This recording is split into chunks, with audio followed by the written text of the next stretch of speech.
100 शब्द प्रति minute dictation start होगी 3 सेकंड बाद। स्टार्ट की गई है और मैंने बहुत सी बातों को सुना है। प्रवर समिति में उन सब बातों पर विचार किया जाएगा। बहुत से माननीय सदस्यों ने इस तरह की बातें कही है, वह बहुत आवश्यक मालूम हुई है और जैसा कि मैंने कहा है कि उन पर विचार किया जाएगा।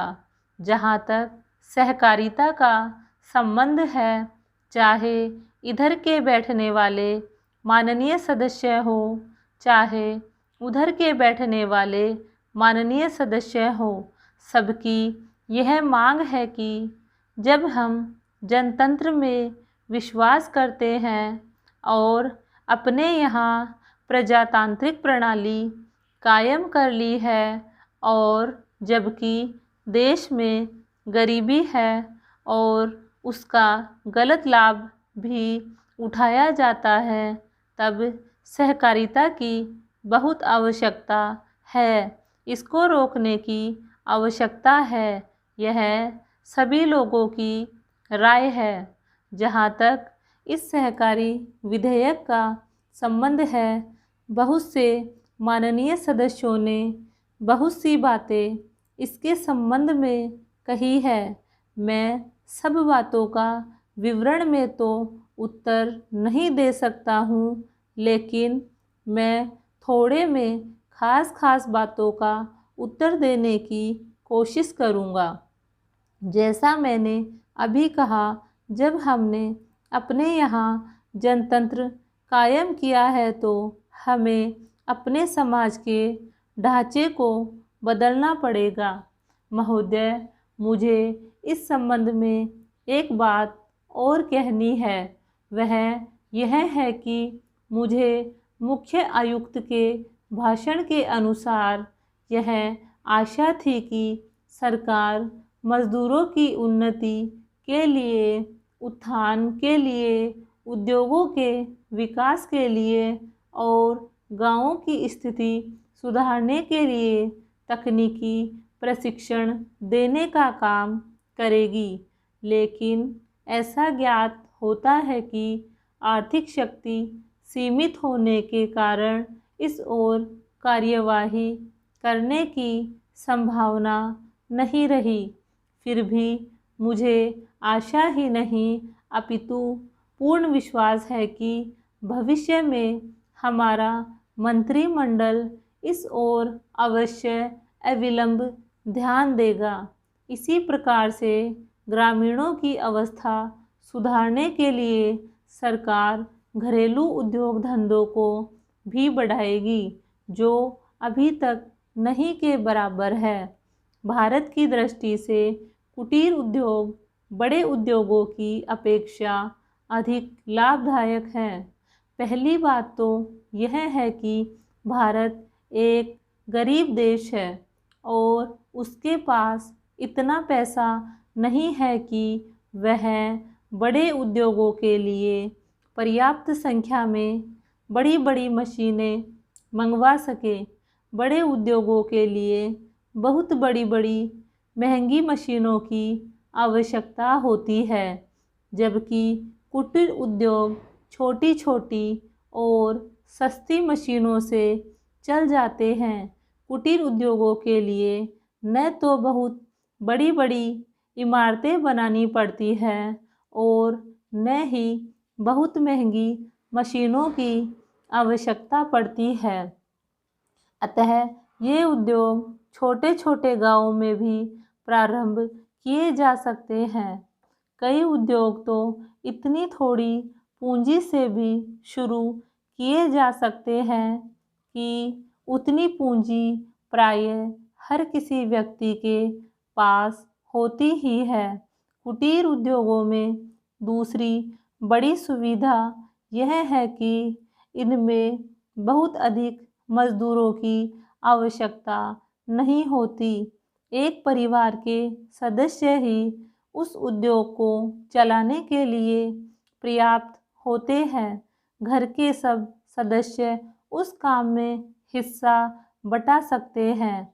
बड़े उद्योगों में प्रत्येक मजदूर को कोई विशेष कार्य सीखना होता है और उस काम में कुशलता प्राप्त करने में उसे काफ़ी समय लग जाता है। तीसरी चीज़ जो मैं आपके सामने रखना चाहूँगा वह यह है कि जो विचार और सुझाव आपके सामने प्रस्तुत किए गए हैं वे एक पवित्र, शुद्ध और जनता व प्रांत के हित को ध्यान में रखकर ही प्रस्तुत किए गए हैं और मुझे पूर्ण विश्वास है कि बिना किसी दलगत भावना के शिकार हुए आप उनकी जांच करेंगे और यदि वे जनहित की कसौटी पर खरे उतरे तो उन पर कार्रवाई करेंगे। महोदय, इस संबंध में दिन प्रतिदिन बढ़ने वाले भ्रष्टाचार की समाप्ति के लिए और कर्मचारियों के रवैये के संबंध में माननीय सदस्यों ने विचार प्रकट किए। मैं समझता हूँ कि इससे कोई समझदार व्यक्ति इनकार नहीं करेगा कि भ्रष्टाचार को प्रोत्साहन नहीं देना चाहिए। अतः इस ओर विशेष ध्यान देने की आवश्यकता है। भ्रष्टाचार को समाप्त करने के लिए जो कठिनाइयाँ सरकार के समक्ष हैं उन पर शीघ्र ही कदम उठाए जाने चाहिए। यदि सख्ती भी बरतनी पड़े तो चिंता नहीं, हमें ऐसे कदम उठाने ही हैं। मैं यह जानता हूँ कि बहुत से लोग, जिनमें कुछ हमारे साथी भी हैं, इसकी कुछ बातों का विरोध करते हैं, परंतु यदि हम देश की उन्नति चाहते हैं, यदि हम देश को आगे बढ़ाना चाहते हैं और विशेषकर यदि आप समाजवादी ढांचे के आधार पर जिसको कि कांग्रेस ने देश के लिए निश्चित किया है, इस देश की व्यवस्था करना चाहते हैं तो हमारे लिए आवश्यक है कि हम इस तरह से कदम उठाएं कि जिससे लोगों को अपनी जीविका सुंदर ढंग से कमाने के लिए साधन जुट जाए। वास्तव में यह सरकार जिसने यह साहसपूर्ण कार्य किया है, इस कार्य के लिए सबसे अधिक बधाई की पात्र है।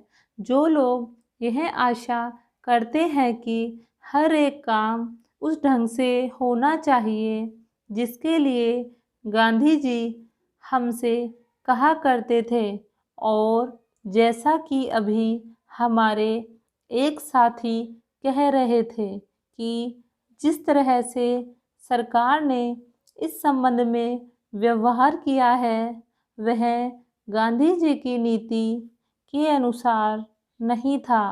यही नहीं, उन्होंने तो एक तरह से कांग्रेस ने जो समाजवादी ढांचे पर समाज की व्यवस्था की नीति अपनाई है उसका विरोध किया और मेरी समझ में उनकी बात नहीं आती कि एक तरफ तो वह कांग्रेस के अंदर हैं और दूसरी ओर कांग्रेस द्वारा स्वीकार की हुई नीति का इस प्रकार से विरोध करते हैं।